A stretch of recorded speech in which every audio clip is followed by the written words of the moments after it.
Okay, ang pag-aaralan natin ngayon ay ang pag-add ng product sa ating website. No? So let's head over to the website, of course. Okay, our website is jcfoodhub.com. Okay, this is like Amazon or Lazada website. So pwedeng maglagay ng vendor. So ikaw as vendor, so pag dito ka na para makapag-login ka, pwede mong puntahan yung sarili mong store dito. Halimbawa, ang pangalan ng store mo ay diet, so yan, jcfoodhub.com store diet. So dito yung mga product mo. Ito yung mga product mo. Kasi pag dun sa pinakang sa main shop nito, hindi lang product mo ang lumalabas dun. So lahat ng vendor. So mag-a-add tayo ng product. So kailangan mo mag-login as a store manager. So ito, store manager. And then yung account mo, kung ikaw ay may-ari, ikaw mismo yung vendor, so yung account mo, no? Or kung meron kang staff, pwede yung staff mo maglagay. Iba yung account ng staff mo. At, yan. Yeah.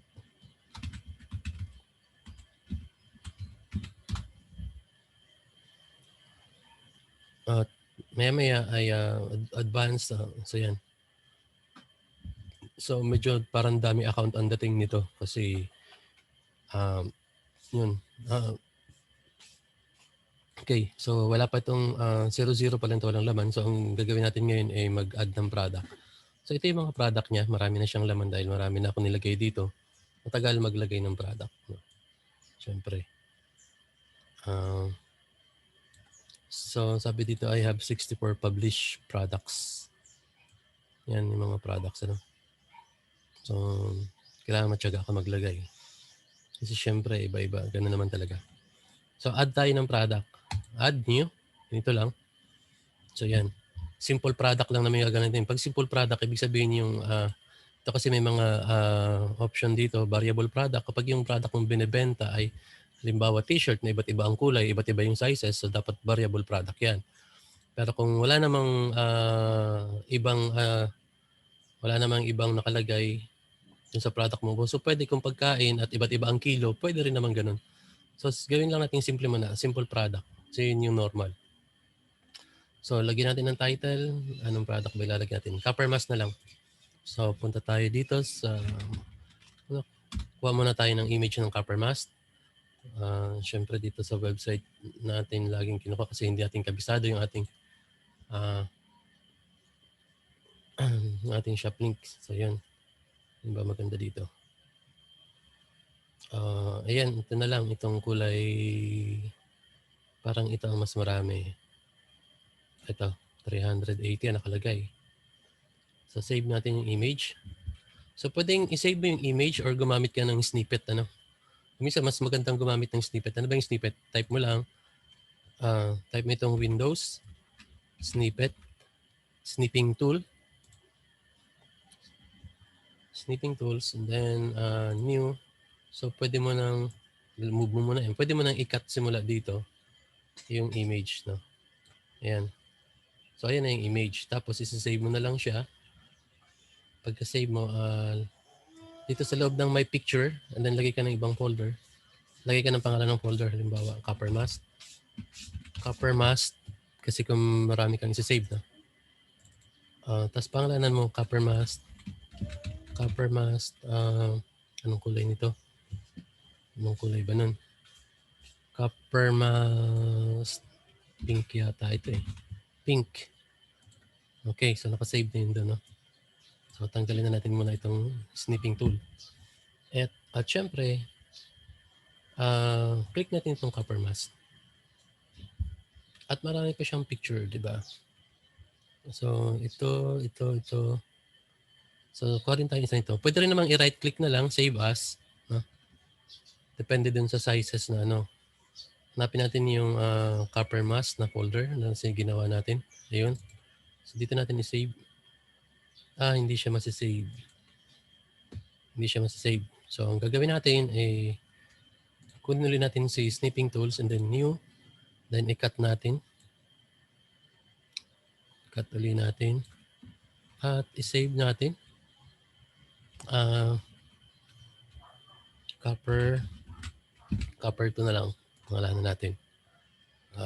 Minimize muna natin yan and then kunin ulit natin to. Kasi dapat eksakto yung size ng ano eh. Eksakto dapat yung size. Okay. New ulit. New. Ito yung pagkukuha lang muna natin ng mga image na kailangan natin. Ano? So, make it sure na kapag mag-add ka ng product, ay maganda yung image na gagamitin mo. Huwag yung basta-basta lang o yung pinicturean mo lang. Kung magpipicture ka ng sarili mo, make it sure na maganda. Yung pagkain, ayusin mo yung papatungan yung background ng pagkain. Lagay mo siguro maganda kulay white na background o lamesa. Lagyan mo ng sapin, no?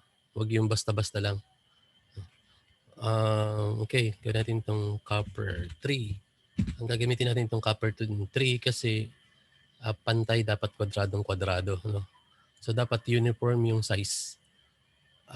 Okay, minimize natin to. Pwede na yon. Then, ano pang kailangan natin? Itong nakasulat dito, syempre, balikan na lang natin yan.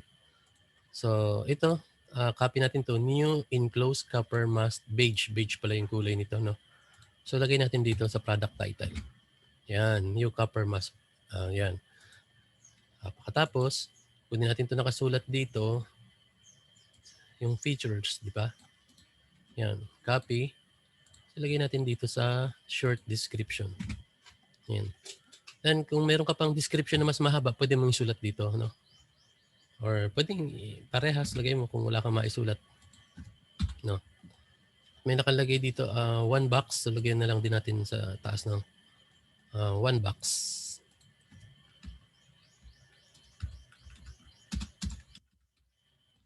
1 box, no?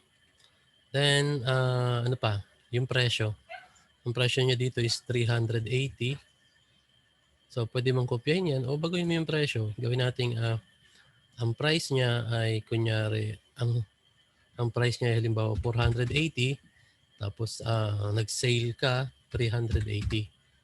So, yun yung kagandahan nito. Pwede ka maglagay ng sales price, no? On sale, no? Siguro mga ano lang to, mga 460 ganyan. Tapos ito gawin natin 395 para maganda, para makatotohanan. Then, lagay na natin yung picture. So, click lang natin to. Ito, select files. Punta tayo dun sa ating picture at dun sa ating copper mask. Saan na yun? Ayan, copper mask. Itong copper 3 kasi ito yung kwadradong-kwadrado yung pagkakat natin. So, hintayin natin lumabas dito. Kapag lumabas na, ayan. So, select. Ayan, okay. And then, add pa tayo ng isa pa. Ito na sa baba. Upload. Select files. Then, ito na yung malaki. Then, add to gallery. So, okay na. Then, lagay tayo dahil wala siya sa category dito, kailangan natin gumawa ng bagong category. So, add new category. Ang pangalan ay copper mask. Ano bang spelling ng copper mask? Yan. Copper mask. So, add. So, makikita nyo, ayun na yung copper mask, may check. Then, pagdating dito, scroll down natin. So, dito sa baba, may inventory. So, pwede natin i-click ito, manage stock. So, kung alam mo yung stock mo, kung halimbawa meron kang 13 peraso niyan, lagay mo 13 peraso, no? Itong do not allow back orders or allow but notify customer, do not allow na lang lagay mo. Ito, basta ibig sabihin ito, pag naka-allow, pwedeng mag-order yung customer mo kahit wala kang available na product. Ano? So, parang nagpaano na siya. Nagpatawag doon. Nagpauna na siyang mag-order kahit wala pa. So, SKU. Pwede kang maglagay ng SKU. Pero pwede ka rin maglagay, copper mask, beige.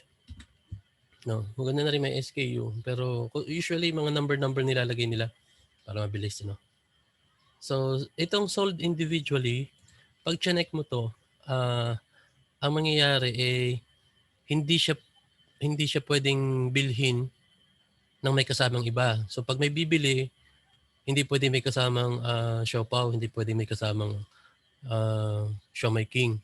So dapat ito lang talaga. So hindi ito natin gagamitin kasi pwede naman bumili ng may kasamang iba.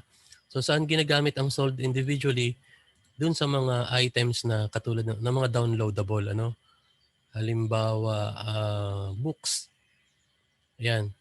Bumili ka ng libro, downloadable yung libro. So, yun, nilalagay ng sold individually. Yung isang libro lang yun talaga ang mada-download mo agad-agad. So, bibili ka na naman ng, kung may isa ka pang librong gustong bilhin, another, ano ka na naman doon, transaction. So, ganun kasi. So, dito, hindi natin kiniklik yung sold individually. Shipping, pwede ka maglagay ng shipping, ano, may, so, dito kasi sa atin, wala tayong sistema pa dun sa shipping, kaya hindi pa natin siya ginagamit, no? So, mostly kasi gamitin lang natin siya ngayon sa inventory. At pagkatapos karamihan ng bibili panay local pick up, ano. Then yan, kasi wala tayong sariling ano eh,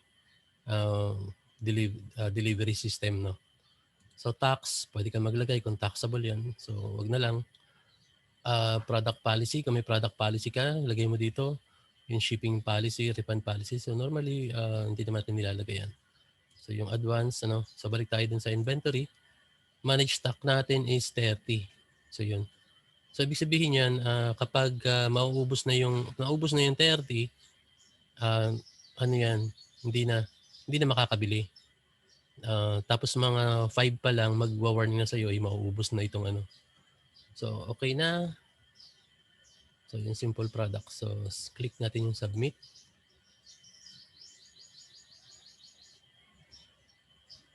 So okay na yun.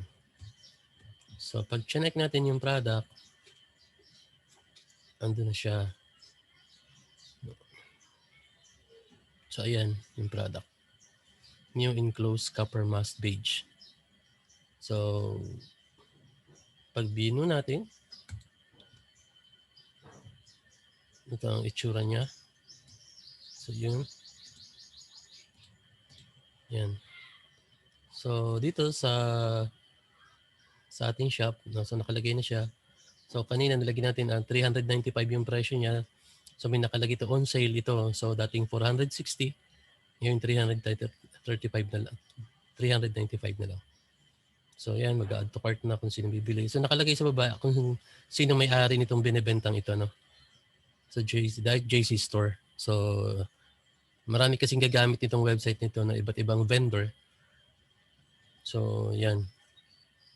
So yung description natin, parehas lang naman nakalagay. Then dito, pwede natin itong i-share sa tweet or sa Facebook. Yan. Kung gusto mong i-share sa friend mo, no? Yun. Lalabas yan, no? So, pwedeng i-pin, pwedeng i-email. Yun. So, yun lang. At ibang ano naman tayo.